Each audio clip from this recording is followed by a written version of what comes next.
En début de semaine, on vous a lancé une invitation. Posez-nous vos questions sur la COVID-19. Toutes les questions en lien avec la santé, mais aussi l'évolution de la science en lien avec le coronavirus.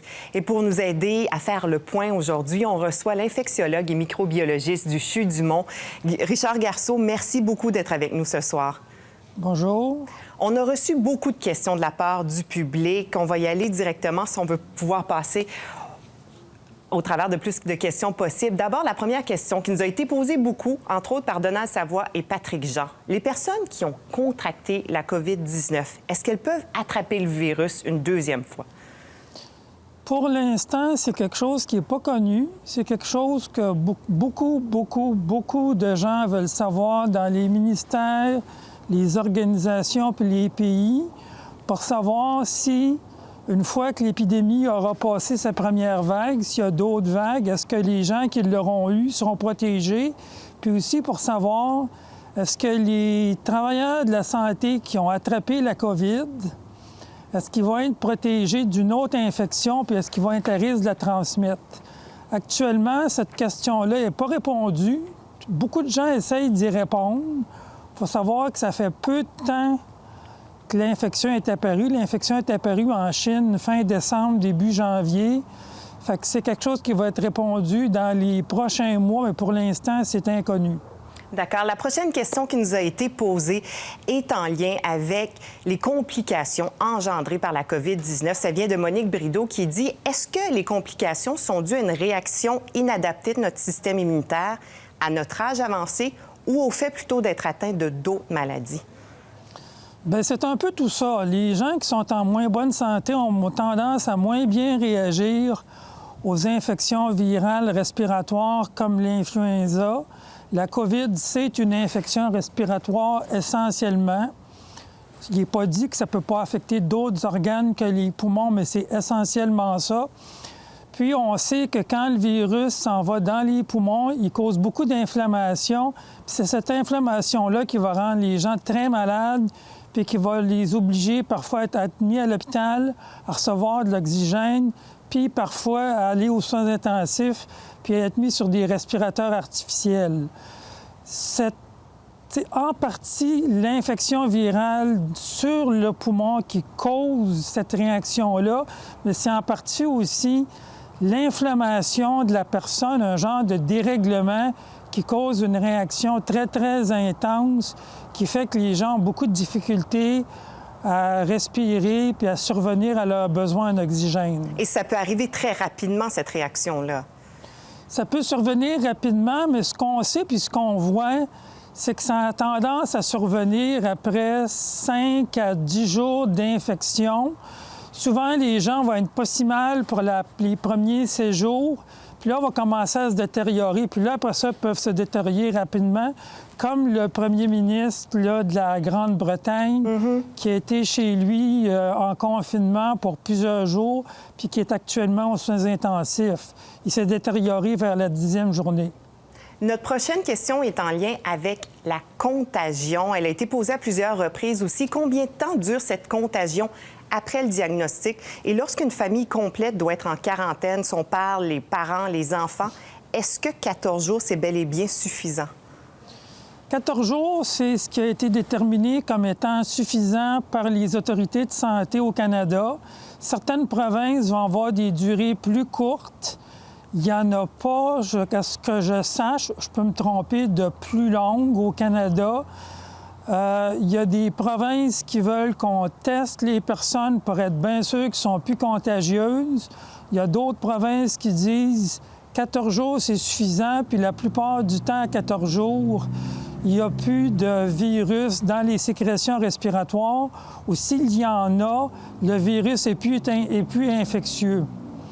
Il faut savoir que nos tests ne détectent pas ce qui est vivant, mais ça peut détecter ce qui est vivant et mort. Donc, un test qu'on a actuellement, comme au Nouveau-Brunswick, la PCR, ne nous permet pas de distinguer un résultat positif d'un patient qui a un virus qui peut infecter une autre personne d'un résultat positif d'une personne qui n'est plus contagieuse. La prochaine question est concernant surtout les médicaments. Ce qu'on peut prendre qu'on a été infecté. Est-ce qu'on doit privilégier Tylenol, Advil? Qu'est-ce qu'on déconseille et qu'est-ce qu'on suggère en lien avec le virus?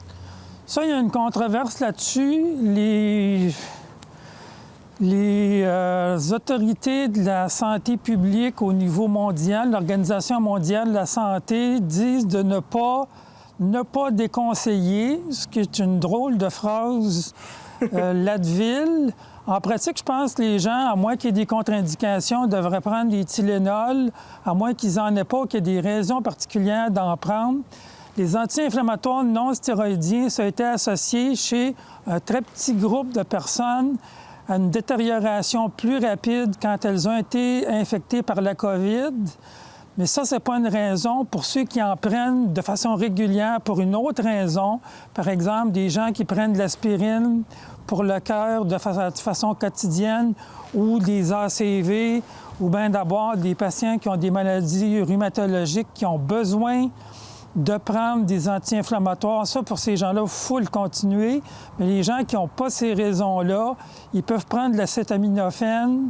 C'est efficace, ça dure peut-être un peu moins longtemps comme effet, mais on n'a pas eu ce genre de problème-là avec l'acétaminophène qui a été constaté chez les quelques patients qui se sont détériorés. La prochaine question est sur le modèle de la COVID-19, particulièrement intéressante comme question. Qu'est-ce qui fait que le SRAS a fini par disparaître, l'influenza qui revient chaque année?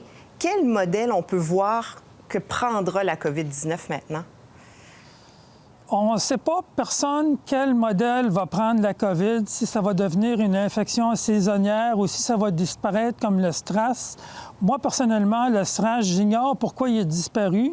Je pense que les gens, en général, l'ignorent. On a tendance à penser que c'est à cause de tout ce qui a été fait pour isoler les patients qui ont le SRAS, à bien les identifier puis à bien les mettre en quarantaine. Ça a sûrement contribué. Il faut dire aussi qu'en Chine, le SRAS était apparu à partir d'un animal intermédiaire, un genre de petit furet, là, de petites belettes. Puis ces petites belettes-là, après l'épidémie de SRAS, ils ont pas mal tout été massacrés. Fait que je pense qu'il n'y a plus d'autres intermédiaires ou pas beaucoup.